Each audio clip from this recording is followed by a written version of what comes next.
आज दिन रे सरकार कही गोटे सर्वदलीय बैठक कर महानदी जल विवाद समाधान से बैठक आज है नहीं। से बैठक को स्थगित रखागला कहीं रखागला कौन पर रखागला ताहा आमको जना नहीं किंतु ए बैठक को बातिल करवा दुर्भाग्यजनक। द्वितीय कथा कहवाक आम चाहूँ जे गत किछ दिन तले कलमा बैरेज रे जो गेट दुईटा खोलिकी जी पानी तल को आसूला से पानी को आउ गोटे बाली बंध तले करके अटका एवं से पानी को शिल्पपाई व्यवहार हो। आमे ओडिशार मुख्यमंत्री को निवेदन करूँ जे तुरंत ए हस्तक्षेप करूँ एवं छत्तीसगढ़ मुख्यमंत्री को चिठी लिखु जे ए बाली बंध हटा जाए किंतु आज पर्यंत ताको हटेले नहीं बा चिठी लिखिले नहीं ओडिशार मुख्यमंत्री। तेणु आज आम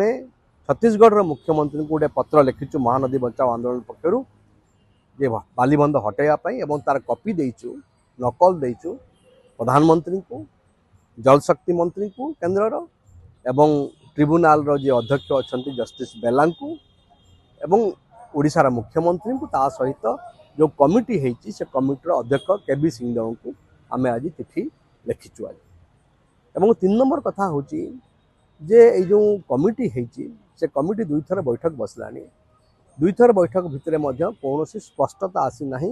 जे जल विवादर आपोष समाधान केमिति हबो तार आधार कौन हबो ता ऊपर से स्पष्टता आसलानी ताहा हमको गभीर भाव में मर्माहत करुछि। आसंता 27 तारिख रे महानदी बचाओ आंदोलन पक्षर आमे कलमा बैरेज को जीवु तलमुंडर बालीबंध को देखिबु एवं स्थिति अनुध्यान कला परे जदि छत्तीसगढ़ सरकार से बालीबंध को न भांगती तेरे बाध्य है कि महानदी बचाओ आंदोलन डाकरा दब लोक मैंने भांगतु एवं पानी आमको जमती प्रभावित होता से आमको पानी सेमती आसवा दि जाऊ जदि ता न हुए तेबे आमे शह शह लोक जीवे बालीबंध को भांगे। एवं शेष कथा आम कहवाक चाहूँ जे गत काली ट्रिब्यूनाल गोटे चिठी लिखिं ओडिशा सरकार जो चिठी रे से क्षोभ प्रकाश कर कौन पाई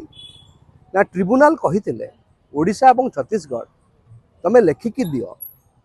ट्रिब्यूनाल कार्यकाल जेहेतु एप्रिल सरुची एवं किसी बेसी किसी अग्रगति है ना तेणु ट्रिब्यूनाल को चिठी लिखिकी दियो जे ट्रिब्यूनाल समय सीमा एक्सटेंशन करा जाओ आ गोटे वर्ष कि समय थिला जनवरी प्रथम सप्ताह सारिकी द्वितीय तृतीय सप्ताह चलती आज पर्यंत से माने देले नहीं लेखिकी जो ट्रिब्यूनाल क्षोभ प्रकाश कर आम कहवा कथा महानदी बचाओ आंदोलन जे एटा छत्तीसगढ़ सरकार और ओडिशा सरकार जो महानदी जल विवादर समाधान पाई तत्परता को पूरापूरी उन्मोचित करुच्ची से माने तत्पर नुहंती से माने कैलस से माने स्थाणु ये कथा ये चिठी आज प्रतिपादित करुच्ची। आमे अनुरोध करुच्चु ओडिशा सरकार को महानदी बचाओ आंदोलन तरफ जे आमे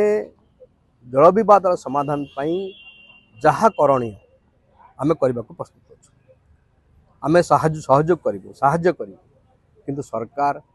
चेता पशु सरकार पदक्षेप नियंतु एवं तत्परता देखंतु। देश विदेश कोण अनुकोण टेक्निक खबर देखंतु आम सह यूट्यूब फेसबुक और इंस्टाग्राम रे आमको देखंतु लाइक शेयर और सब्सक्राइब करने को आद्यम भूलंतुनी।